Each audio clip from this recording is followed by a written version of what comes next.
Il y a quelque chose que vous devez entendre, et cela pourrait bouleverser la façon dont vous vous percevez. Vous n'avez jamais été difficile à lire, pas pour ceux qui comptaient, pas pour ceux qui prêtaient attention. Ils connaissaient déjà le changement dans votre voix quand vous mentiez, la manière dont vous riez trop fort quand vous vous sentiez invisible, ou comment vous remplissiez les silences, car être vu dans l'immobilité vous exposait. Quelqu'un vous a lu un jour, non pas avec des mots, mais avec une attention profonde. Ils ont vu les parties de vous que vous avez passé des années à essayer de contrôler, cacher ou nier, et vous ne l'avez même pas remarqué. Parce que personne ne vous apprend que se sentir vu n'est pas bruyant. C'est subtil, c'est lent, c'est chirurgical. Les meilleurs observateurs ne proclament pas ce qu'ils savent, ils ne l'oublient jamais. Nietzsche ne nous a pas appris à lire les gens pour les contrôler. Il nous a montré ce qui arrive quand on ne le fait pas, quand on confond le masque avec la personne, quand on tombe amoureux de la performance de quelqu'un, ou pire, quand on croit en la nôtre. Ce texte ne parle pas de tour d'esprit ou de technique de langage corporel. Il s'agit de lire les gens là où la vérité s'échappe, dans les pauses, les dérobades, le ton sous le ton. Et quand nous aurons fini, vous ne saurez pas seulement comment lire les autres, vous réaliserez qu'ils vous ont lu depuis le début. Ce n'est pas le début de la clarté, c'est la fin de la dissimulation. La plupart des gens pensent qu'ils sont difficiles à lire. Ils portent la confiance comme une armure, parlent avec une assurance répétée, se présentent comme des identités soigneusement construites, non pas parce qu'ils sont faux, mais parce qu'ils ont peur d'être authentiques. Mais Nietzsche voyait à travers cela. Il croyait que les gens ne parlent pas à partir de la vérité, mais à partir de la protection.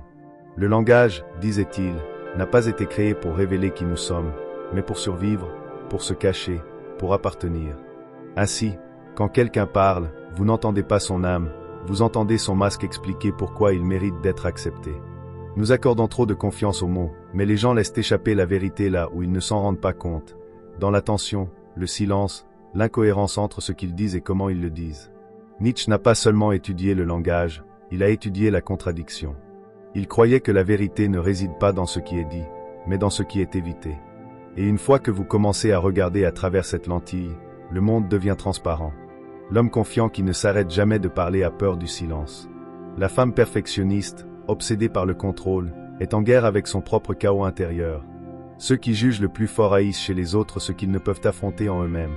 Les gens ne sont pas des mystères, ce sont des schémas, façonnés par la douleur, l'enfance, la peur, répétés jusqu'à devenir une personnalité. Et quand vous commencez à voir les gens ainsi, il n'y a pas de retour en arrière. Ce qui semblait de l'arrogance devient de l'insécurité. Ce qui ressemblait à du rejet devient de l'autoprotection. Ce qui vous blessait autrefois devient simplement logique. Vous n'avez pas besoin d'un diplôme en psychologie pour lire les gens, il suffit d'arrêter de croire ce qu'ils disent et de commencer à écouter ce qu'ils montrent. Car Nietzsche avait raison, les gens ne se cachent pas de vous, ils se cachent d'eux-mêmes. Tout esprit profond a besoin d'un masque, disait Nietzsche, et comme la plupart de ses idées, ce n'était pas seulement poétique, c'était dangereux. Car une fois que vous comprenez cela, vous cessez de croire en la surface. Vous cessez de faire confiance au sourire, de confondre la gentillesse avec la pureté, de penser que ce que quelqu'un vous montre est ce qu'il est. Les masques ne sont pas portés parce que les gens sont faux, mais parce que la vérité coûte trop cher. Dès l'enfance, nous l'apprenons, si vous pleurez trop fort, vous êtes trop sensible, si vous posez trop de questions, vous êtes trop difficile, si vous brillez trop, vous êtes trop plein de vous-même. Alors, nous nous adaptons, nous devenons acceptables, nous nous transformons en ce que nous pensons que le monde acceptera, et nous appelons cela une personnalité. Mais Nietzsche connaissait la vérité, l'identité, telle que la plupart des gens la présentent, est un masque, pas un mensonge, mais un mécanisme de survie. Et plus une personne est profonde, plus son masque est complexe, car plus votre esprit est profond, plus votre authenticité peut sembler dangereuse, pour les autres comme pour vous-même. Mais voici l'astuce, les masques fuient. Peu importe à quel point ils sont soigneusement construits, ils se fissurent. Ils fuient dans le langage corporel, les épaules raides, les mains agitées. Ils fuient dans le ton, la voix trop travaillée, le rire creux. Ils fuient dans l'inconfort, quand le sujet devient trop proche, quand le silence devient trop fort. L'identité véritable ne réside pas dans ce que quelqu'un dit, mais dans ses contradictions. La personne qui prétend aller bien tout en serrant la mâchoire, celle qui prêche la positivité mais ne peut rester immobile dans le silence, celle qui vous dit qu'elle se fiche de ce que les gens pensent tout en vérifiant obsessionnellement comment elle est perçue. Ce n'est pas de la tromperie, c'est le masque qui se fissure. Et si vous êtes assez perspicace pour le voir, vous réaliserez que la vraie personne vit toujours sous la performance, brute, effrayée, non filtrée. Quand vous cessez de croire au masque, vous ne commencez pas seulement à lire les gens, vous commencez à reconnaître combien de masques vous avez vous-même portés. Et c'est là que la clarté commence, non pas quand vous décodez les autres, mais quand vous cessez de prétendre que vous n'êtes pas l'un d'eux. Lire les gens n'est pas de la magie, ce n'est pas un sixième sens, ni une intuition réservée à quelques esprits rares. Les gens intelligents ne lisent pas les autres parce qu'ils sont spéciaux, mais parce qu'ils prêtent attention à ce que la plupart ignorent. Ils se sont entraînés à voir les répétitions que les autres négligent. Car la vérité est que les gens sont incroyablement prévisibles, non pas parce qu'ils manquent de profondeur, mais parce qu'ils sont façonnés par des histoires inachevées qu'ils rejouent sans cesse. Vous entendrez quelqu'un dire « J'ai juste un pressentiment à leur sujet ». Mais les lecteurs intelligents ne se fient pas aux pressentiments, ils se fient aux données, ces petits signaux cohérents qui se répètent dans les conversations, les humeurs, les moments. Cela commence par les changements de ton, l'hésitation légère avant que quelqu'un acquiesce à quelque chose qu'il ne croit pas, la voix qui monte quand quelqu'un essaie de paraître confiant mais ne l'est pas. Puis viennent les contradictions, la personne qui dit être détendue mais ne peut s'empêcher de corriger les autres, l'homme qui prétend ne pas se soucier du statut mais mentionne sans cesse des noms, la femme qui parle d'indépendance toute keyboard. Voici la version corrigée et traduite en français, sans les timings, avec la ponctuation reprise. Il y a quelque chose que vous devez entendre, et cela pourrait bouleverser la façon dont vous vous percevez. Vous n'avez jamais été difficile à lire, pas pour ceux qui comptaient, pas pour ceux qui prêtaient attention. Ils connaissaient déjà le changement dans votre voix quand vous mentiez, la manière dont vous riez trop fort quand vous vous sentiez invisible, ou comment vous remplissiez les silences, car être vu dans l'immobilité vous exposait. Quelqu'un vous a lu un jour, non pas avec des mots, mais avec une attention profonde. Ils ont vu les parties de vous que vous avez passé des années à essayer de contrôler, cacher ou nier, et vous ne l'avez même pas remarqué. Parce que personne ne vous apprend que se sentir vu n'est pas bruyant, c'est subtil, c'est lent, c'est chirurgical. Les meilleurs observateurs ne proclament pas ce qu'ils savent, ils ne l'oublient jamais. Nietzsche ne nous a pas appris à lire les gens pour les contrôler. Il nous a montré ce qui arrive quand on ne le fait pas, quand on confond le masque avec la personne, quand on tombe amoureux de la performance de quelqu'un, ou pire, quand on croit en la nôtre. Ce texte ne parle pas de tours d'esprit ou de techniques de langage corporel. Il s'agit de lire les gens là où la vérité s'échappe, dans les pauses, les dérobades, le ton sous le ton. Et quand nous aurons fini, vous ne saurez pas seulement comment lire les autres, vous réaliserez qu'ils vous ont lu depuis le début. Ce n'est pas le début de la clarté, c'est la fin de la dissimulation. La plupart des gens pensent qu'ils sont difficiles à lire. Ils portent la confiance comme une armure, parlent avec une assurance répétée, se présentent comme des identités soigneusement construites, non pas parce qu'ils sont faux, mais parce qu'ils ont peur d'être authentiques. Mais Nietzsche voyait à travers cela. Il croyait que les gens ne parlent pas à partir de la vérité, mais à partir de la protection. Le langage, disait-il, n'a pas été créé pour révéler qui nous sommes, mais pour survivre, pour se cacher, pour appartenir. Ainsi, quand quelqu'un parle, vous n'entendez pas son âme, vous entendez son masque expliquer pourquoi il mérite d'être accepté. Nous accordons trop de confiance aux mots, mais les gens laissent échapper la vérité là où ils ne s'en rendent pas compte, dans la tension, le silence, l'incohérence entre ce qu'ils disent et comment ils le disent. Nietzsche n'a pas seulement étudié le langage, il a étudié la contradiction. Il croyait que la vérité ne réside pas dans ce qui est dit, mais dans ce qui est évité. Et une fois que vous commencez à regarder à travers cette lentille, le monde devient transparent. L'homme confiant qui ne s'arrête jamais de parler a peur du silence. La femme perfectionniste, obsédée par le contrôle, est en guerre avec son propre chaos intérieur. Ceux qui jugent le plus fort haïssent chez les autres ce qu'ils ne peuvent affronter en eux-mêmes. Les gens ne sont pas des mystères, ce sont des schémas, façonnés par la douleur, l'enfance, la peur, répétés jusqu'à devenir une personnalité. Et quand vous commencez à voir les gens ainsi, il n'y a pas de retour en arrière. Ce qui semblait de l'arrogance devient de l'insécurité. Ce qui ressemblait à du rejet devient de l'autoprotection. Ce qui vous blessait autrefois devient simplement logique. Vous n'avez pas besoin d'un diplôme en psychologie pour lire les gens, il suffit d'arrêter de croire ce qu'ils disent et de commencer à écouter ce qu'ils montrent. Car Nietzsche avait raison, les gens ne se cachent pas de vous, ils se cachent d'eux-mêmes. Tout esprit profond a besoin d'un masque, disait Nietzsche, et comme la plupart de ses idées, ce n'était pas seulement poétique, c'était dangereux. Car une fois que vous comprenez cela, vous cessez de croire en la surface. Vous cessez de faire confiance au sourire, de confondre la gentillesse avec la pureté, de penser que ce que quelqu'un vous montre est ce qu'il est. Les masques ne sont pas portés parce que les gens sont faux, mais parce que la vérité coûte trop cher. Dès l'enfance, nous l'apprenons. Si vous pleurez trop fort, vous êtes trop sensible. Si vous posez trop de questions, vous êtes trop difficile. Si vous brillez trop, vous êtes trop plein de vous-même. Alors, nous nous adaptons, nous devenons acceptables, nous nous transformons en ce que nous pensons que le monde acceptera, et nous appelons cela une personnalité. Mais Nietzsche connaissait la vérité, l'identité, telle que la plupart des gens la présentent, est un masque, pas un mensonge, mais un mécanisme de survie. Et plus une personne est profonde, plus son masque est complexe, car plus votre esprit est profond, plus votre authenticité peut sembler dangereuse, pour les autres comme pour vous-même. Mais voici l'astuce, les masques fuient. Peu importe à quel point ils sont soigneusement construits, ils se fissurent. Ils fuient dans le langage corporel, les épaules raides, les mains agitées. Ils fuient dans le ton, la voix trop travaillée, le rire creux. Ils fuient dans l'inconfort, quand le sujet devient trop proche, quand le silence devient trop fort. L'identité véritable ne réside pas dans ce que quelqu'un dit, mais dans ses contradictions. La personne qui prétend aller bien tout en serrant la mâchoire, celle qui prêche la positivité mais ne peut rester immobile dans le silence, celle qui vous dit qu'elle se fiche de ce que les gens pensent tout en vérifiant obsessionnellement comment elle est perçue. Ce n'est pas de la tromperie, c'est le masque qui se fissure. Et si vous êtes assez perspicace pour le voir, vous réaliserez que la vraie personne vit toujours sous la performance, brute, effrayée, non filtrée. Quand vous cessez de croire au masque, vous ne commencez pas seulement à lire les gens, vous commencez à reconnaître combien de masques vous avez vous-même portés. Et c'est là que la clarté commence, non pas quand vous décodez les autres, mais quand vous cessez de prétendre que vous n'êtes pas l'un d'eux. Lire les gens n'est pas de la magie, ce n'est pas un sixième sens, ni une intuition réservée à quelques esprits rares. Les gens intelligents ne lisent pas les autres parce qu'ils sont spéciaux, mais parce qu'ils prêtent attention à ce que la plupart ignorent. Ils se sont entraînés à voir les répétitions que les autres négligent. Car la vérité est que les gens sont incroyablement prévisibles, non pas parce qu'ils manquent de profondeur, mais parce qu'ils sont façonnés par des histoires inachevées qu'ils rejouent sans cesse. Vous entendrez quelqu'un dire « j'ai juste un pressentiment à leur sujet ». Mais les lecteurs intelligents ne se fient pas aux pressentiments, ils se fient aux données, ces petits signaux cohérents qui se répètent dans les conversations, les humeurs, les moments. Cela commence par les changements de ton, l'hésitation légère avant que quelqu'un acquiesce à quelque chose qu'il ne croit pas, la voix qui monte quand quelqu'un essaie de paraître confiant mais ne l'est pas. Puis viennent les contradictions, la personne qui dit être détendue mais ne peut s'empêcher de corriger les autres, l'homme qui prétend ne pas se soucier du statut mais mentionne sans cesse des noms, la femme qui parle d'indépendance tout en suppliant d'être choisie.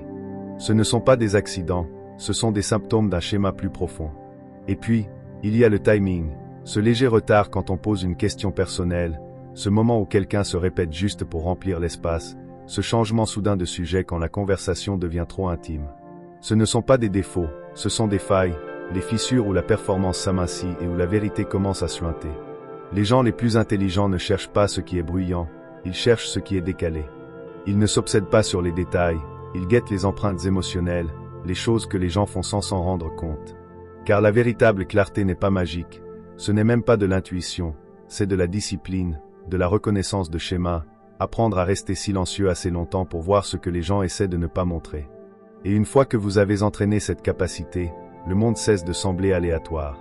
Vous cessez d'être pris au dépourvu, et les masques que tout le monde porte commencent à ressembler à du verre. Ce ne sont pas des intuitions, ce sont des armes, non pas pour être utilisées contre les autres, mais pour désarmer vos illusions. Nietzsche n'a pas étudié les gens pour les juger, mais pour voir à travers eux. Et ce qu'il a vu n'était pas beau. Voici ses vérités. Tout le monde porte un masque, non pour mentir, mais pour survivre. Ce que vous voyez n'est pas la personne, c'est la version d'eux qui a survécu au rejet. Plus la confiance est bruyante, plus le moi est fragile. Les gens haïssent chez les autres ce qu'ils refusent d'affronter en eux-mêmes. Moquez l'arrogant. Vérifiez votre estime de vous. Critiquez le faux. Regardez votre propre performance. La critique est un miroir incliné vers quelqu'un d'autre pour éviter votre propre reflet. Le silence est plus fort que la parole. La vérité s'échappe dans les pauses, le soupir, le sourire forcé. Les gens évitent ce qui les révèle, et cet évitement est une confession.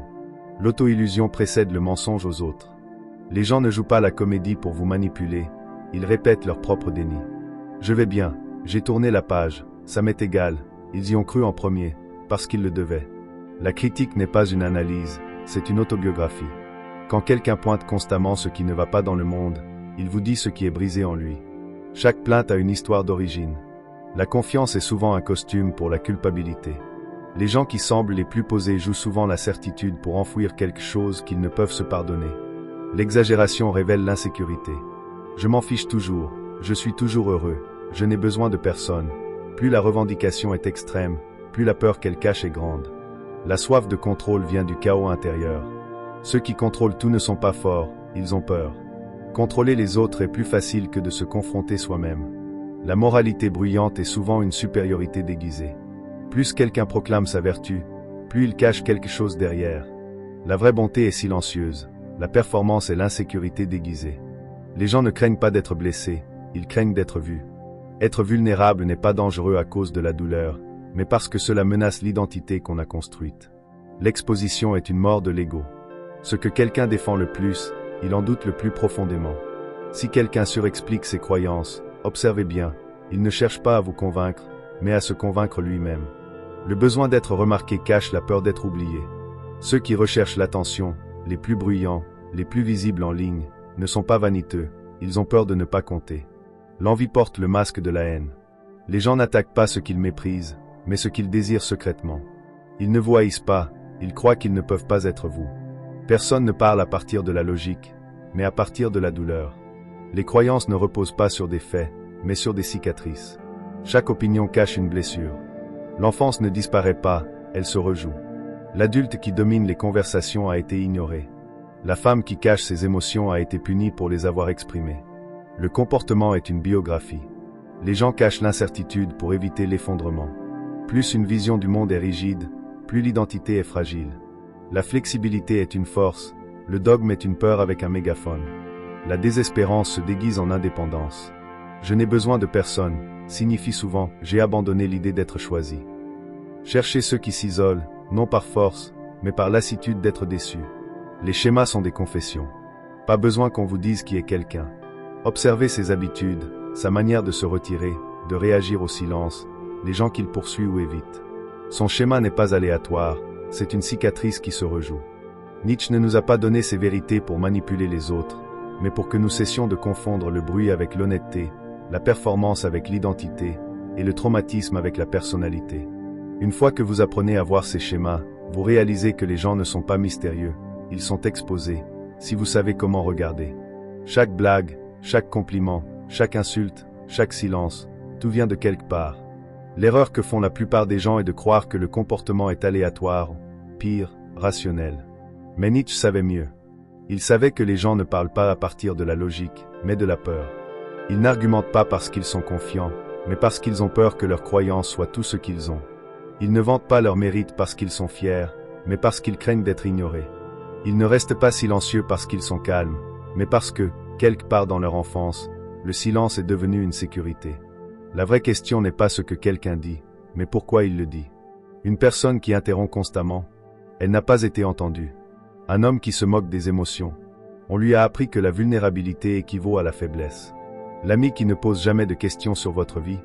On lui a appris que l'attention est une ressource qu'il n'a jamais reçue. Et voici le twist, ils ne le font pas consciemment, ils survivent en pilote automatique. Car derrière l'intellect le plus aiguisé se cache souvent une peur d'être vu comme faible. Derrière le besoin de perfection, une culpabilité jamais nommée.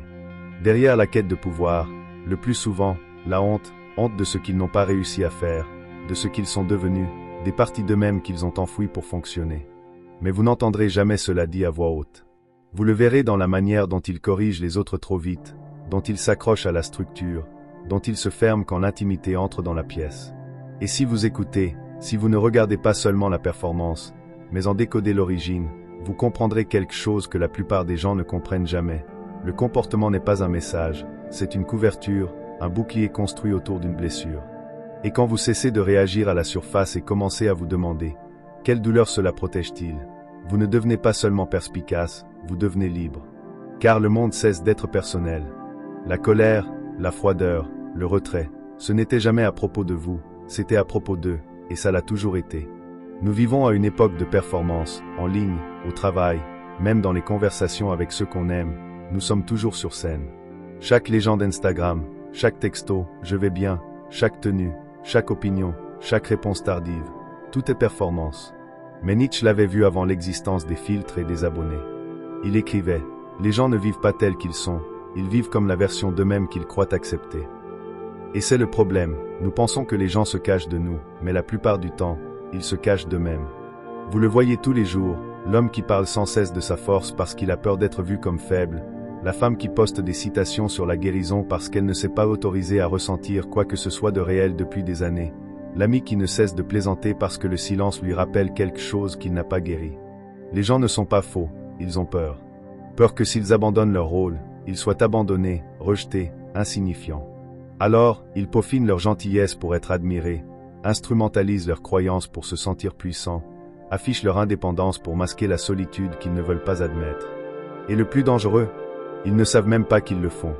Demandez à quelqu'un comment il va, il sourit, je vais bien.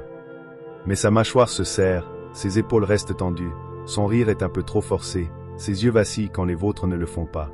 Ils ne mentent pas pour vous tromper, ils mentent pour protéger la version d'eux-mêmes qu'ils ont appris à considérer comme sûre. Le fort, le parfait, le guérisseur, l'indifférent, le spirituel, le masculin, celui qui contrôle toujours. Car dans un monde qui valorise l'image plutôt que l'honnêteté, dire la vérité, même à soi-même, devient dangereux. Mais la vérité s'échappe quand même, toujours. Elle glisse à travers les fissures du contrôle, la manière dont quelqu'un esquive quand un sujet devient trop intime, s'excuse trop pour une broutille, rit trop fort comme si le volume pouvait cacher la fracture dessous. Ce ne sont pas des bizarreries, ce sont des confessions déguisées, la manière qu'a l'ego de dire « je ne sais pas comment être vu sans être détruit ». Et à mesure que la pression s'accumule, par la vie, la perte, le temps, la performance s'effrite. C'est là que vous obtenez le moment, le vrai moment, le soupir qu'ils n'ont pas voulu laisser échapper, la pause qui dure une seconde de trop, le silence soudain après qu'il semblait si sur deux, les yeux qui s'embuent avant la fin de la phrase, le souffle qu'ils prennent avant de répondre, comme s'ils retenaient quelque chose. Ce n'est pas de la faiblesse, c'est l'âme qui fait surface, ne serait-ce qu'un instant. Car la version la plus vraie d'une personne n'est jamais celle qu'elle joue, mais celle qu'elle devient quand elle oublie de jouer.